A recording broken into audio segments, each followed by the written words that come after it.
Wrestling fans, my TNA wrestling fans, what's good, what's good? This is your boy from the WCC Big Red.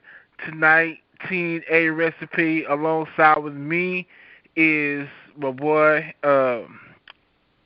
L, my good producer, What's good? What's good? and as always, I got my co-host with me.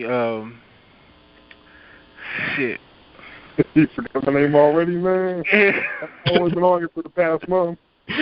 My bad, bro. I was trying to check somebody, let them know we're doing the show. Um, Shit. Anyways, I got you, Anthony. Ultra Golden Chris Cox. There we go. Thank you, thank you for the warm introduction. Like I'm just a stranger, just in Yeah, we're gonna have to edit that, L. All right. Anyway, yeah. Should we let them know about the iTunes? Yeah, go for it. All right. All right. For the everybody that hit us up on YouTube, listen to us. Next week we will be upgrading. Well, not an upgrade, but a bigger platform, I should say.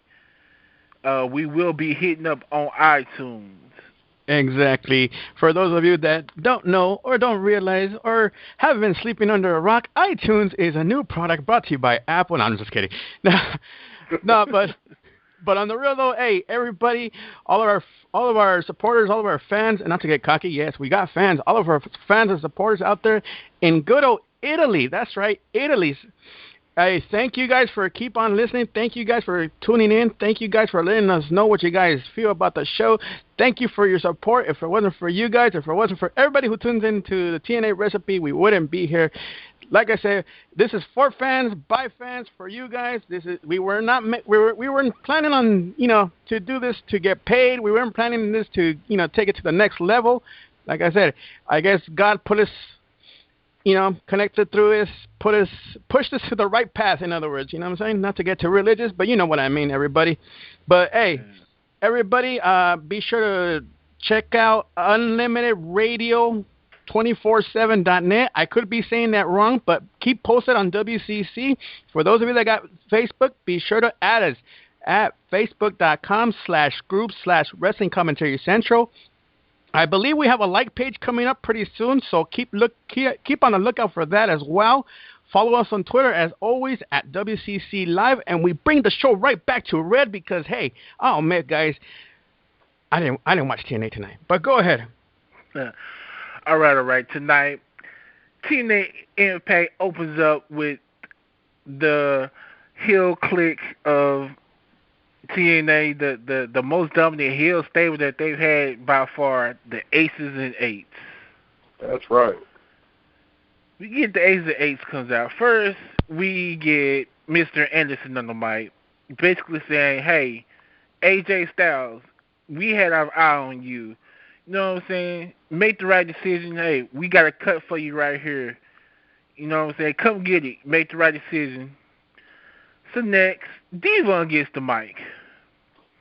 He's like, in this envelope, is basically what he's saying is something for Brooke Hogan that's going to change the relationship between her and Bully Ray. People thinking it's divorce papers and, this, that, and the other, but we'll get to that later. Then next we get the VP that gets the mic. Yes, the VP, Mr. D'Lo Brown, gets the mic and saying, hey, I got my present. I didn't give it. I received it in a letter saying, hey, I've been fired. So I want somebody from management come from the back and tell me to my face why I'm fired. Well, instead of getting management, we got Kurt Angle who says, you know what? I'm coming out here. I'm not management, but I'm coming out here because I got something to say to you, and I want to say it to your face. And he's by himself, and you're like, okay, wait a minute. You coming out here by yourself with the whole clique in the ring. So he gets in the ring, and he just takes down D'Lo Brown and just starts beating him. And Of course, the rest of them, like a pack of dogs, start beating Kurt Angle. Then the rest of the troops come out to save Kurt Angle, which sets up our main event for the night. So, what's your thoughts about that, Ant? Well, you know what? I thought it was a pretty good segment. Went out there, they let everybody know. You know, Aces and Ace went ahead and everybody that was in the group that had something to say was able to come out there and say their piece. Mr. Anderson clearly really wants AJ Styles to be part of their gang. Obviously, he feels that he's an asset. Devon was basically doing dirty work for his best bud, Bully Ray, by telling Brooke about the envelope that he had for her. And D'Lo Brown, who somehow, despite being fired, is still able to show up at his old place of employment every week. You know, he has a legit grudge. He's like, he fired me. He gave me a letter saying I'm fired. What, somebody can't just come down here, and fire me? But then we have Kurt Angle, and everybody knows Kurt Angle's nuts. Kurt Angle comes out there all by himself because, he's like, he's a crazy dude. He's gutsy. He wants to know saying he's going to tell him how he truly felt. He knew that when he tackled D'Lo Brown that the rest of Aces and Ace were going to jump on him, but I'm sure he didn't care. It looked like the rest of the TNA crew was waiting for that moment to happen. They weren't going to just send him out. They weren't going to just feed him to dogs, Pretty decent segment to start off the show, though. Right on. Yeah, they weren't gonna let them, take a beat down like that, It's Angle. All right, up next we have Joey Ryan, who hasn't been seen on TV in about, a couple of weeks now? Yeah, it's been a few weeks since we've seen Joey Ryan, and it's a shame because he's one of the more entertaining guys on the roster, in my opinion. Right. Uh-oh. What's going on? Somebody calling. All right, cut. Sorry, Bice. I don't know what the fuck happened. All right. 3, 2, 1. Go ahead. All right. We got Joey Ryan backstage with Brooke Hogan. He's like, hey, what about what I asked you before? And she's like, I already told you before, no. He's like, wait a minute, no, not that. He's like, why don't you let me step in and be the referee for the knockouts tonight? And at first she was like, no, you know what I'm saying? But then she's like, well, you know what? Yeah, you can't have me, but no touching the women. So, which leads to the tag team match between Tara and Gail Kim versus Velvet Sky and that sexy-ass Taryn Terrell. Terrell. I love it. And through the match, we have pinfalls, which Joey Ryan was not getting down counting the pinfalls. He's too busy trying to go around and catch some. Every time somebody gets pinned, he's trying to go around and catch some beaver. Take a peek, try to stare at some booty. But even before the match started, he was talking about he was checking the girls for foreign objects. He's sitting there trying to pat everyone down. Right. I'm like, wait a minute. Terry should even hide this than what she has on. And he's like checking them out and filling them up and stuff. And he's like, yeah, then rubbing on himself during the match. He's like, hey, you know you want this. Right. Typical Joey Ryan. But you saw, it seems like Joey Ryan, he's taking a liking to Gail Kim. Because Gail Kim got all up on him like, basically, hey, you get me to win, maybe we'll do something after you. So he started oiling himself up with the baby oil and everything. Didn't count Taryn Terrell's spin, but counted Gail Kim to give Gail Kim and Tara the win. Right. When he took a she's still sitting there playing around with the baby oil. I'm like, oh man, come on, you think you're gonna do you right in the middle of a wrestling match, man? Right.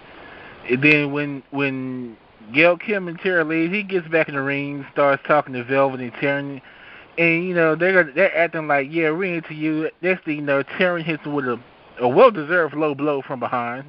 Yep. Right in the nuts, right in the family jewels. I was like, that's what you get for fucking over Taryn. How can you fuck that over? That's right. You knew they were going to.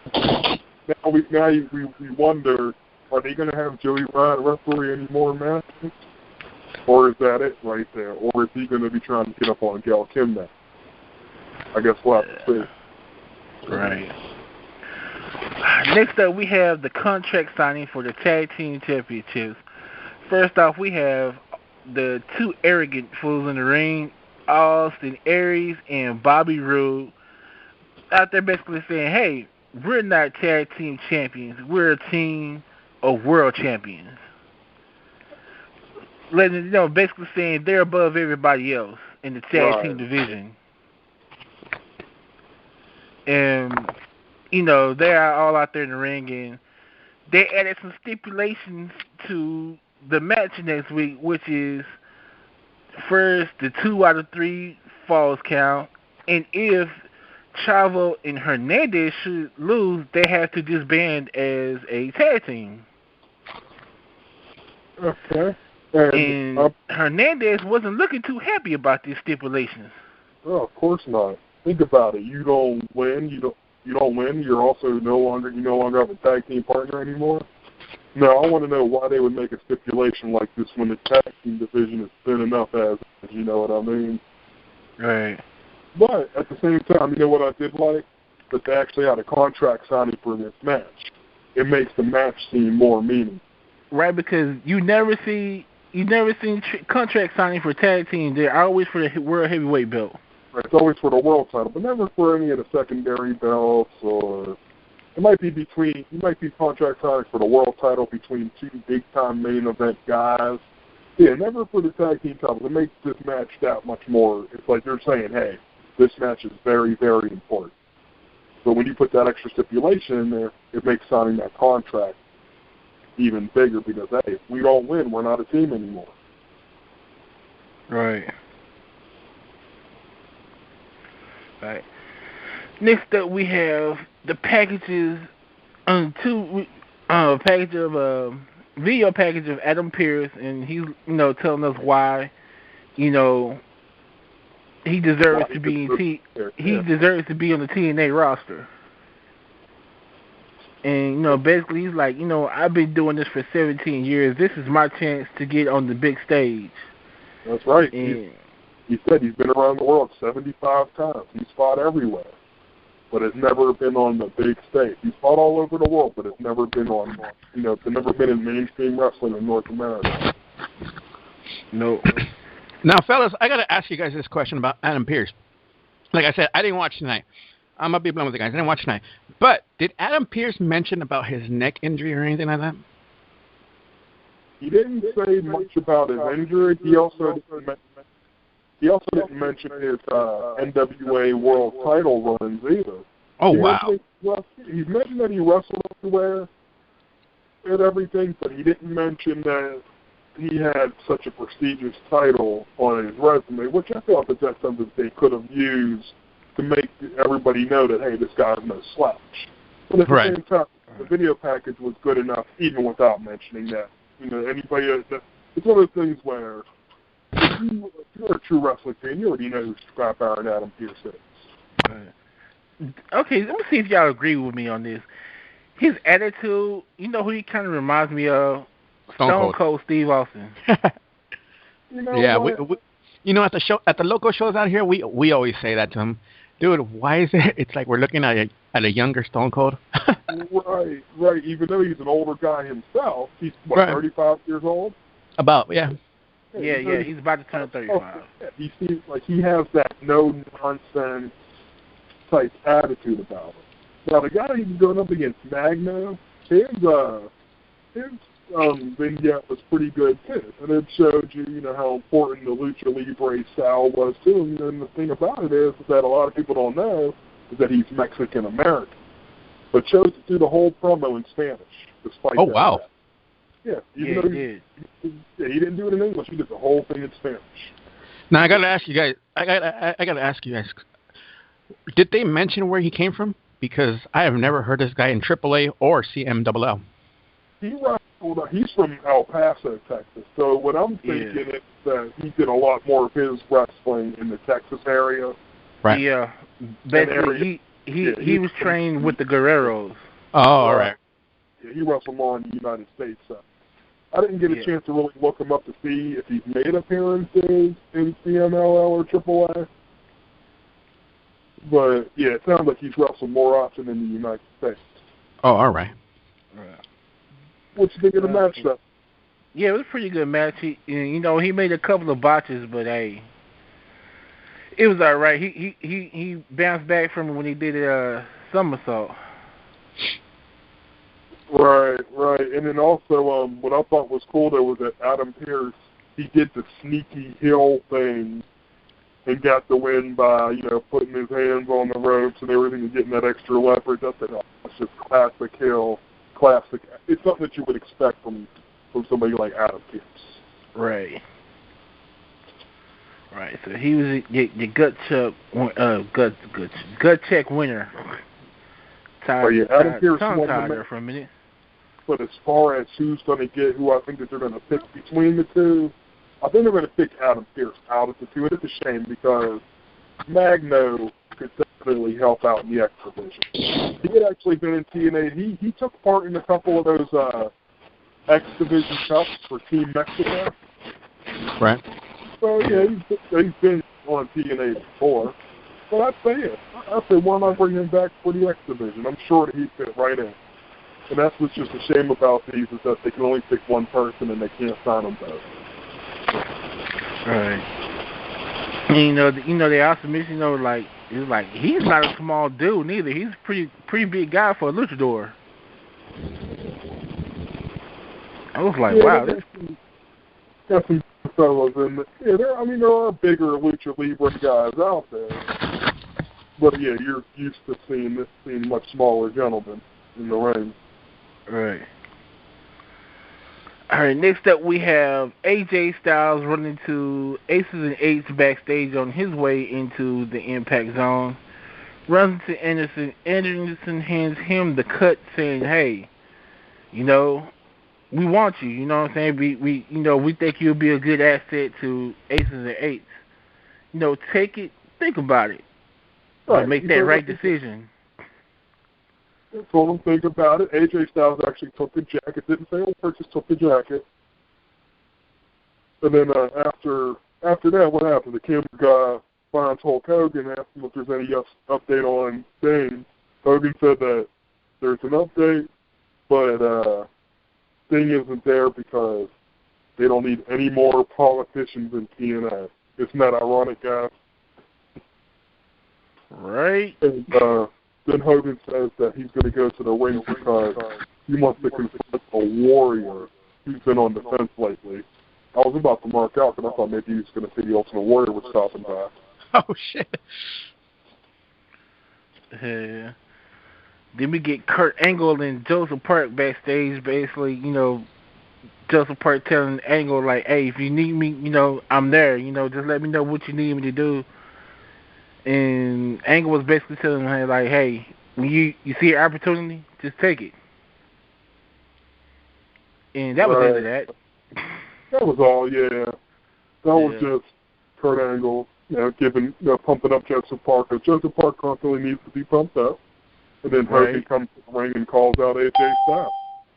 Right. And then what happens? AJ Styles comes to the ring. He's holding the Aces and Eights jacket, which makes you wonder, hey, is he going to join them? Right. And Hogan's looking at him like, what the fuck? So what? You going with them now? Is this who you're going to choose? And this thing, I don't even know why Hogan calls AJ Styles out there to ask him to help him fight off Aces and Eights when AJ Styles bluntly said before he left, I'm tired of cleaning up TNA's messes. Every time something goes down, y'all turn to me. I'm tired of doing the right thing. I'm tired of being y'all's savior. I'm tired of putting on the cape and playing Superman for y'all. So why he calls him out there to do this, I have no idea. And just as AJ Styles was about to say, he's like, you want me to help you? And James Storm's music hits.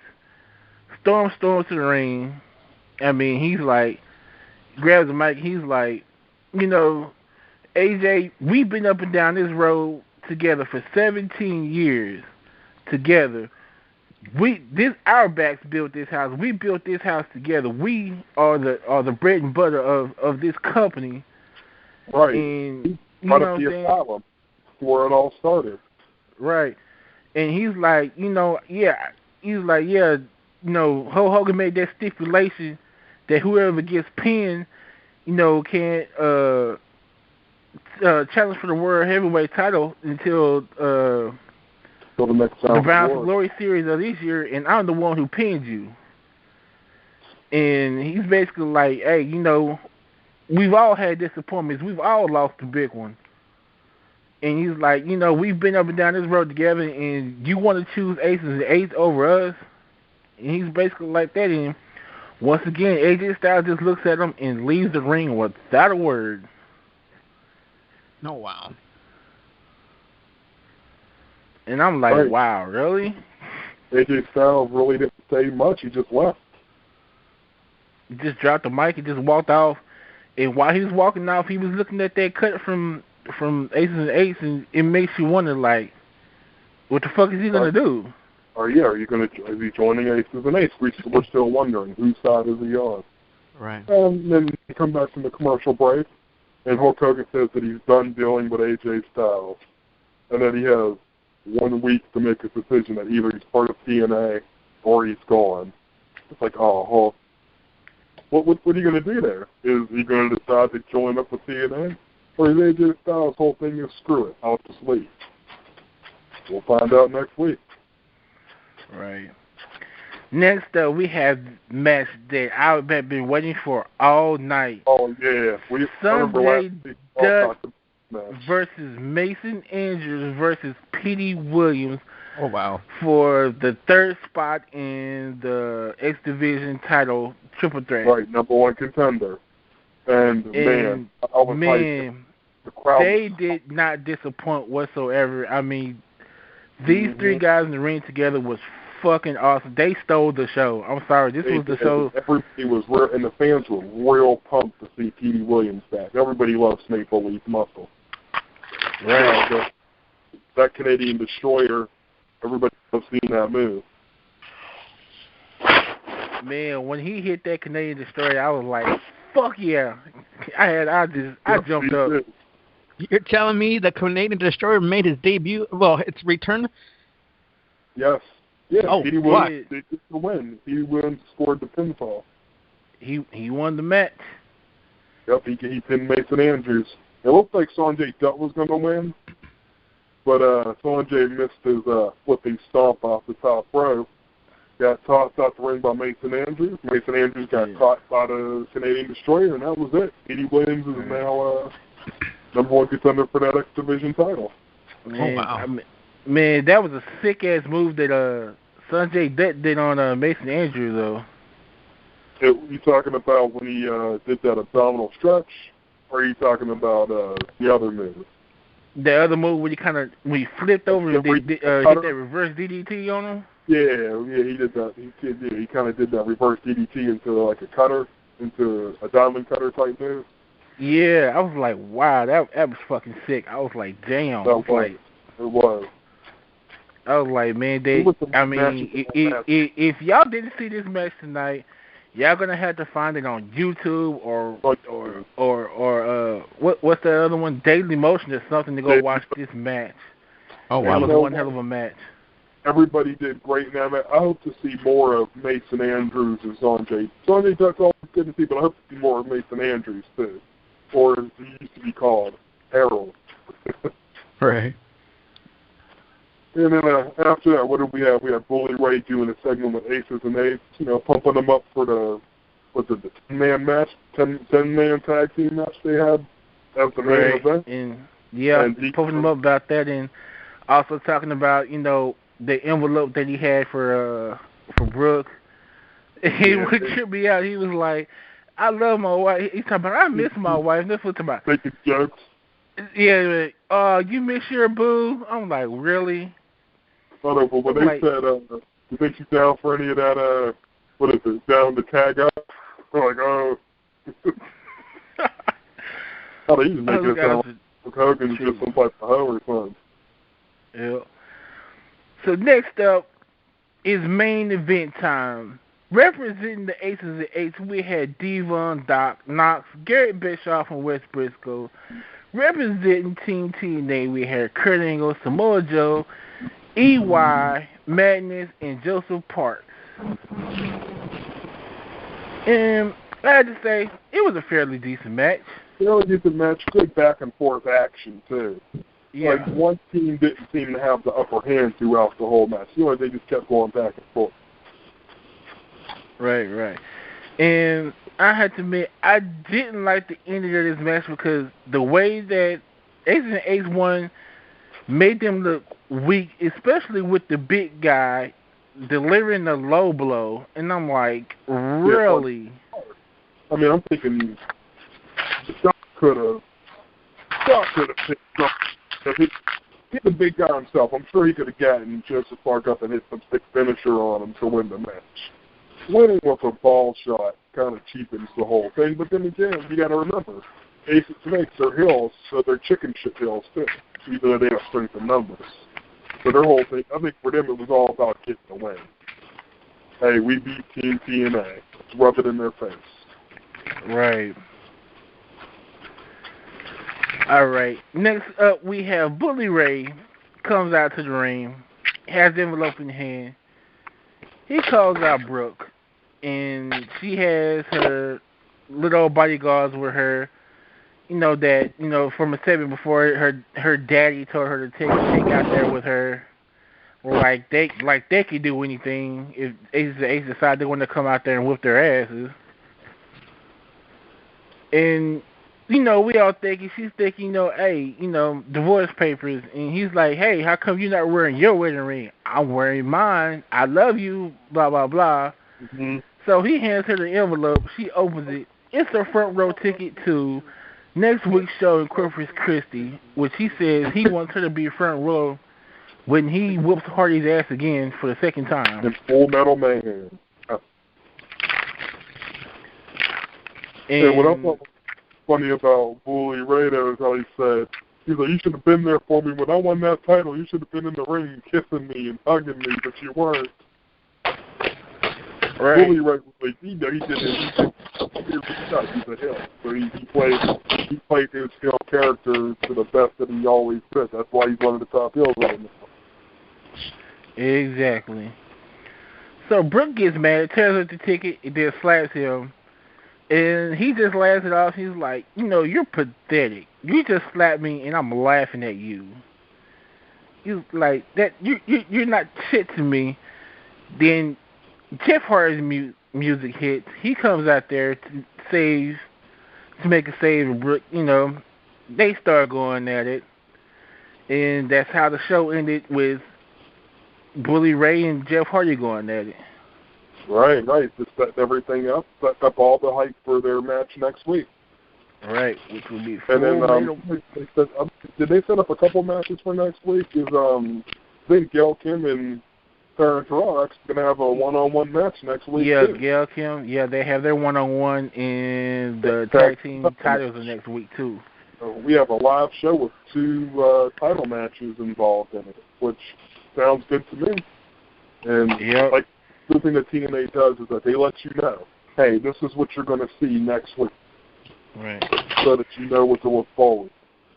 And it makes you say, hey, can't wait to watch next week. Give people something to talk about for the next week or so. Like, hey, what's going to happen from here? But you know what? Who I'm surprised that wasn't there, that came out and interfered with the tag team title signing, was Bad Influence. Right. Where were they this particular week? But who knows? Maybe they'll interfere in the actual tag match too. We'll have to see. I hope TNA. You know what? I can see them interfering in the tag team match. Considering that stipulation that if Chavo or Hernandez lose, they have to split up as a tag team. Right. I can see them inserting themselves getting involved in that match. Right. Just so that there's one less tag team for them to deal with. Right. Then it'll just be them 2 tags. That's why I said, let's get some more tag teams, TNA. Come on, you can do better than this. I remember the one thing that TNA had going for them was their tag team division. Right. Their tag team in X division used to be popping.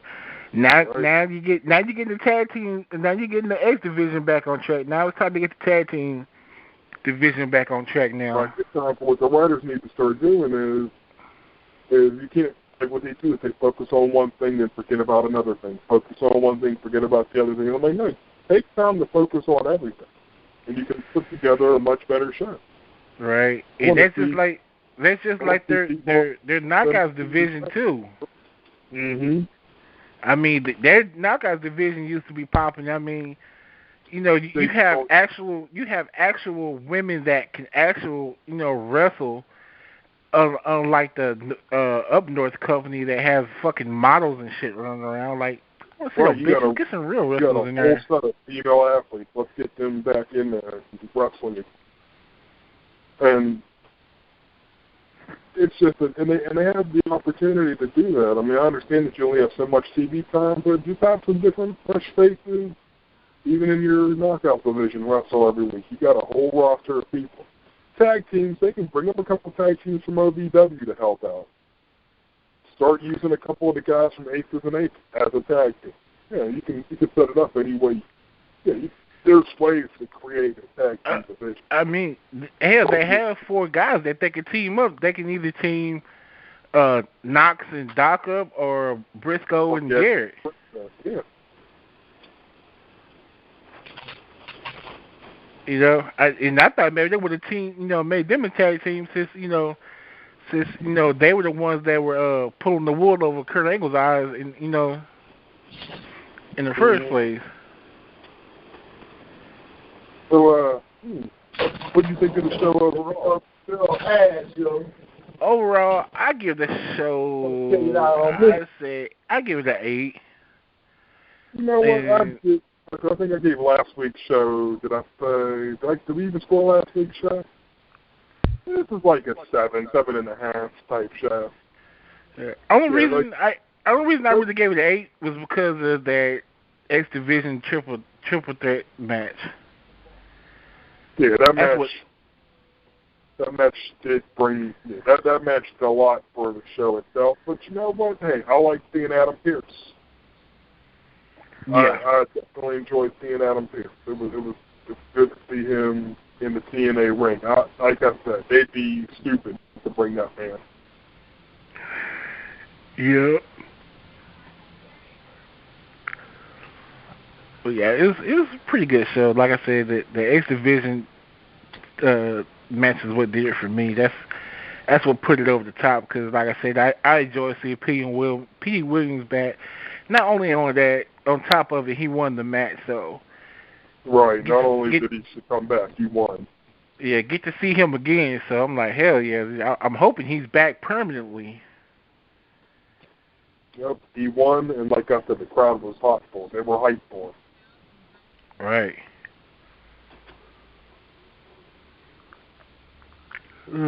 Well, I guess we ran down everything. We covered everything. Yeah, ran down everything. Gave our score on the show. Yeah, I guess can't wait to see what they do next week in Corpus Christi. Right. And I want to see how wherever they do the show in Corpus Christi, I want to see if they can fill that crowd up with have another loud, passionate crowd. Just like they did at the Jonesboro show where they used Arkansas State University campus. Yeah, I'm hoping that they can keep on getting sellout crowds because it shows that people are interested. All right. Let our listeners know where we can find you at. Okay. You can find me, of course, follow me on Twitter at @BoozeAndPot. And then you can check out my columns every week. And I just wrote a brand new column talking about jobbers in professional wrestling. Like, I'm talking about Brooklyn Brawler Barry Horowitz jobbers, like back in the day. Oh, wow. www.kfavekickout.com. That's where you'll find all of my weekly columns that I write for the site. And not only am I a great writer, a lot of the other people on that write for the site, and let me give some names for you. Richard Bordeaux, Ashley Mayhew. We got some great writers on that site, so please check us out at www.kfavekickout.com.